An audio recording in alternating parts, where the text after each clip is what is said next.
Welcome to NHK's Radio English Conversation Program. I'm Marcia Krakauer. Hi, everybody. I'm Jeff Clark. We're here to enjoy learning English together.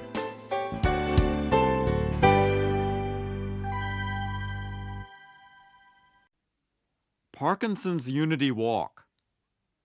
Lise is working at her computer when her assistant, Leo, walks by her office. I see you posted a sign-up sheet for the Parkinson's Unity Walk outside your office. Yes, it's that time of year again. This is an annual commitment of yours, isn't it? Well, my father had Parkinson's disease, and this is my way of contributing to the cause. I hear there's no cure for it.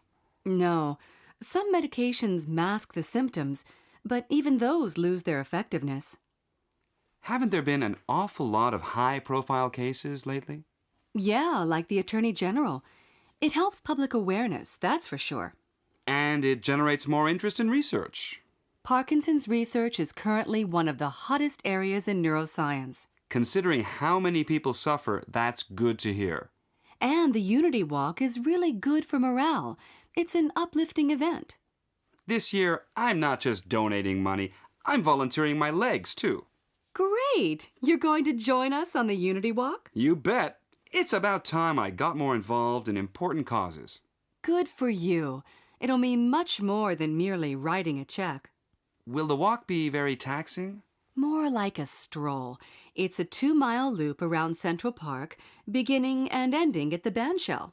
It's literally a walk in the park.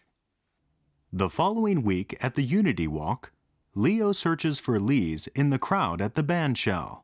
Hey, Lise! Over here. How do I look? Parkinson's Unity Walk. A little short on style, eh? Love the message, though. Look at you. You've brought your entire family. We're really dedicated to this cause, but you could have just written a check. That's so passive. Being a participant instead of a spectator is much more satisfying. You know, I'm really touched that you made it out here today. Class field trip. Marco and Joel prepare to receive a group of 6th graders on a field trip to their agency. Joel, do you have a rough cut of a commercial we can show them? Sure. Do you have any particular one in mind? Let's show them where we are on our snowboard commercial. I just hope the technical stuff isn't over their heads. Are you kidding? These kids are more techno-savvy than I am. What made you volunteer to do this? Well, it's a long story. I'm seeing this teacher, Glinda, who teaches my 12-year-old niece. Glinda told me my niece was studying media literacy at school. So she's teaching children how to be more educated consumers? Yeah. Advertising can be really manipulative if you aren't discerning. That can be taught in the classroom as long as they're equipped with a TV. Well, she envisions instruction beyond the classroom walls. Oh, so that's why you're offering them a behind-the-scenes look at the agency. Glinda is addressing the students in the lobby of the agency.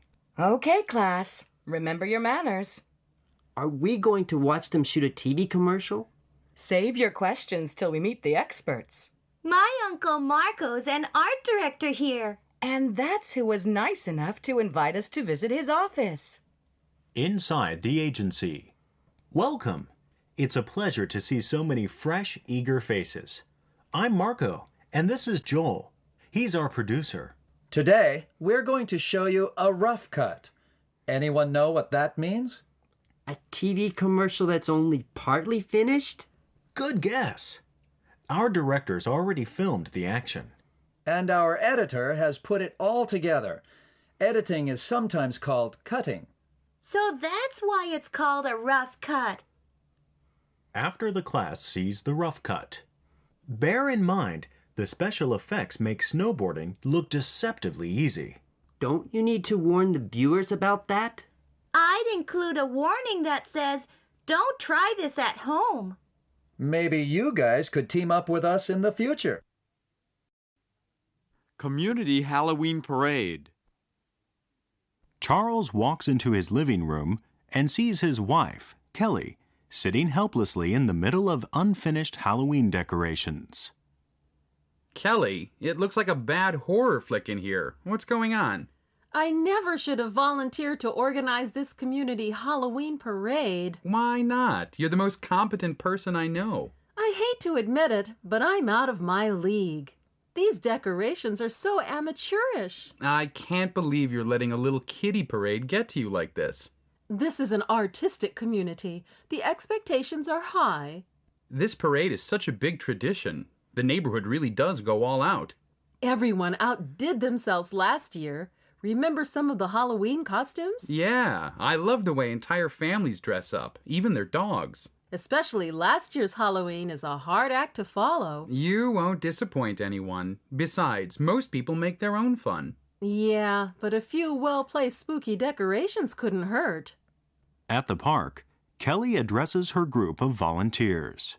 Okay, people, the parade starts at 5 o'clock. That doesn't leave us much time. Oh, only 45 minutes to the witching hour. I'm going to need some help stretching these cobwebs out on the trees. I'll be in charge of the plastic spiders. Did you bring any bats? Check. And I have a collection of ghoulish headstones in faux marble. This place is really coming together. It's giving me the creeps. Eerie, huh? It looks a lot more sinister here in the park. With the parade in full swing, trick-or-treaters wind their way into the park. This will probably go down as my scariest Halloween ever. I'll say, you were a basket case this morning. But now I'm sad that it's nearly over. A masked woman approaches Kelly. Kelly, what a smashing success! You should head this up every year. I'd thank you, but I can't tell who you are under that mask. Boo! It's me, Amy. Did I scare you? After organizing this event, it'll take a lot more than that to scare me. Charity begins on the subway.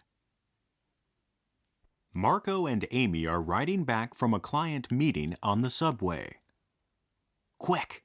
Pretend like you're talking to me. Marco, I am talking to you. No, I mean like you're really engrossed in what I'm saying. Sounds as though you're trying to avoid someone. I am. Those street musicians who just got on our car. Great! I hope they sing. I could use a diversion. Diversion? Try intrusion. Who needs more noise? The a cappella group begins to sing in harmony. I thought you were a music lover, Marco. I wouldn't call that music. They're just out to make a buck. It's a capitalist society. They have a right to earn money any way they choose. What about our rights? In here, we're a captive audience. They sound pretty good to me. I'm going to give them some spare change. Don't you dare. You'll only be encouraging them. If you want to give someone money, donate it to a legitimate charity. You've got such a big heart, Marco. Don't you think these performances are a valid way to earn money? Let him sign a contract with some record company. Like it's that easy. Just snap your fingers and say, boom, I'm a rap star. Of course not. But why should I be the one to subsidize their aspirations? No one's forcing you to donate, Marco. Relax and enjoy the music. I can't, knowing that they'll be passing around the hat any minute. The subway comes to an abrupt halt, and the doors open before Amy can give the performers some change. Here's our stop.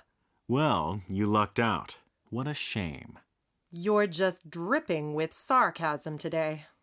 I guess it's the hardened New Yorker in me. I like to ride the subway in peace. Peace in the subway?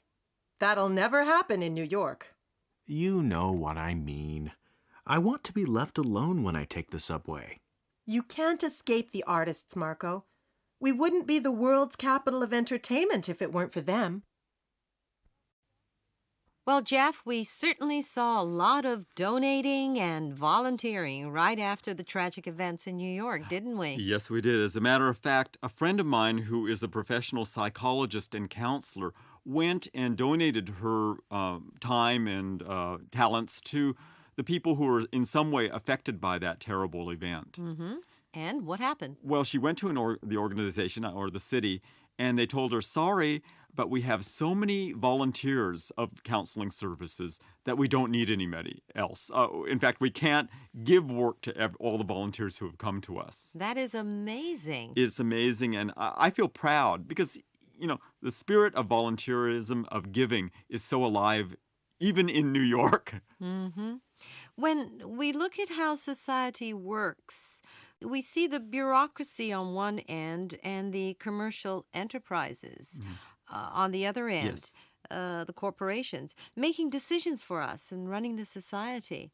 Idealistically, though, the public, comprised of individuals, would be in the middle of the two, wouldn't they? Yes, they would. In fact, recently there's a word being thrown around a lot, civil society. Ah, you better explain that. I'll try. I think civil society means something that's not government and it's not corporations or companies.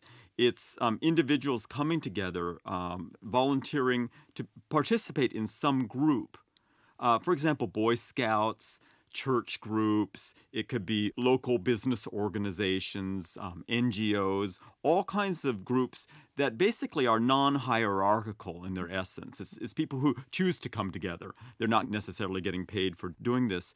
And they're contributing some important service to the community that probably a more hierarchical organization like the local bureaucracy or a business could not do.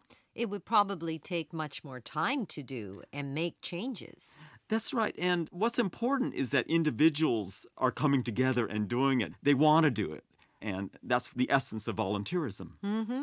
And when the bureaucracy recognizes us or the volunteers, not just as free help, but as an important part of the system, I think it'll make a change. It certainly will. After all, society is made up of people.